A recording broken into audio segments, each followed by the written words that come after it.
Hello everyone, in this class today we are going to learn dimensions of some physical quantities. Let us start from force. ठीक है, force का formula क्या होता है? देखो, mass into acceleration, that is m, mass into acceleration. Mass m होता है, acceleration LT-2 होता है, तो फोर्स का डायमेंशन क्या हो जाएगा? m LT-2। ठीक है, अब एक्सेलरेशन का तो आता ही है, एक्सेलरेशन का कैसे LT-2 आया? एक्सेलरेशन क्या होता है? Change in velocity upon time. Velocity क्या होती है? LT-1 अपॉन टाइम ओवर 2, ये ऊपर जाएगा तो LT-2 आ जाएगा। ठीक है, LT-1 over T, change in velocity over time is known as acceleration, तो ये ऊपर जाएगा t, तो LT-2 आ जाएगा। तो फोर्स का डायमेंशन क्या हो गया? MLT-2। ऐसे एक बार वर्क का निकालते हैं। वर्क का फॉर्मूला क्या होता है? Force into distance. Okay, force की डायमेंशन ऊपर निकाल चुके हैं, MLT-2। डिस्टेंस का क्या होगा? L। अभी L इंटू एल क्या हो जाएगा बच्चों? L का स्क्वायर, तो हो जाएगा ML की पावर में 2, T की पावर में -2। ये होगी वर्क की डायमेंशन। ठीक है, पावर का निकाल लेते हैं। पावर क्या होता है? Work over time. वर्क का डायमेंशन हमने ऊपर निकाल रखा है, ML⁻², T⁻² अपॉन टी। अब ये t यहाँ पे प्लस का 1 है, ऊपर जाके ऐसे माइनस का 1 हो जाएगा, ML⁻², t की पावर में -2 और -1। ठीक है, तो ये कितना आ जाएगा? ML⁻², T⁻3।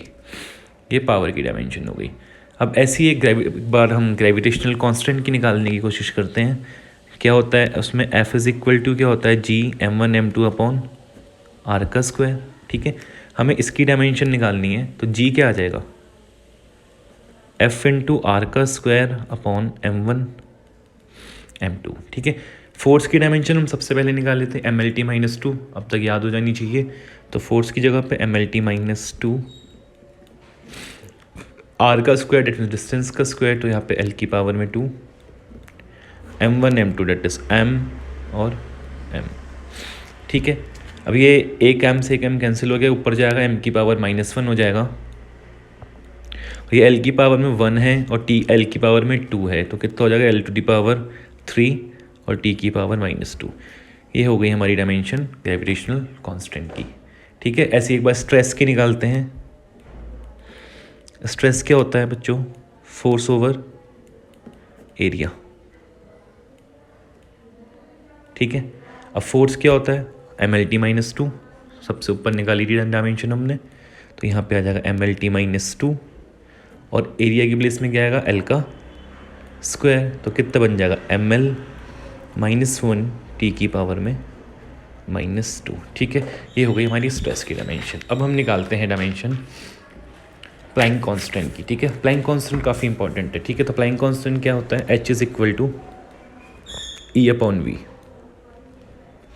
ठीक है, E क्या है यहाँ पे? एनर्जी। V क्या है? फ्रीक्वेंसी। ठीक है, तो एनर्जी का हमने अभी निकाला था डायमेंशन, मतलब वर्क का निकाला था। वर्क जो एनर्जी होता है, अमाउंट ऑफ वर्क ही होता है, कैपेसिटी टू एनी वर्क। तो वर्क का ML की पावर में 2 और T-2 है, तो एनर्जी भी क्या होगा?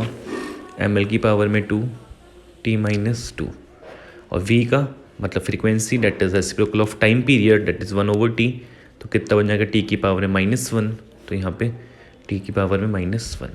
अब ये ऊपर ले जाएंगे, ML की पावर में 2 और T की पावर में -1, तो ML की पावर में 2, T⁻⁻1 प्लैंक कांस्टेंट का डायमेंशन हो गया। ऐसे एक बार हम बोल्ट्जमैन कांस्टेंट निकालते हैं।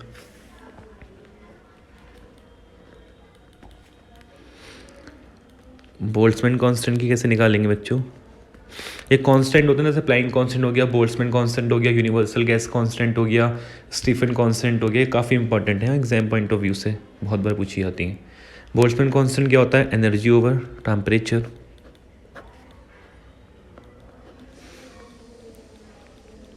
अब एनर्जी क्या है? अभी हम निकाला है, अमाउंट ऑफ वर्क होता है एनर्जी, तो ML² T-2। और टेम्परेचर क्या होता है? केल्विन, तो यहाँ पे K। और उसको ऊपर भेज देंगे तो क्या आ जाएगा? ML की पावर में 2, T की पावर में -2, K⁻⁻1। ये हो गए बोल्ट्जमैन कांस्टेंट। ठीक है, so this is enough for today. I hope that कि आपको समझ में आया होगा।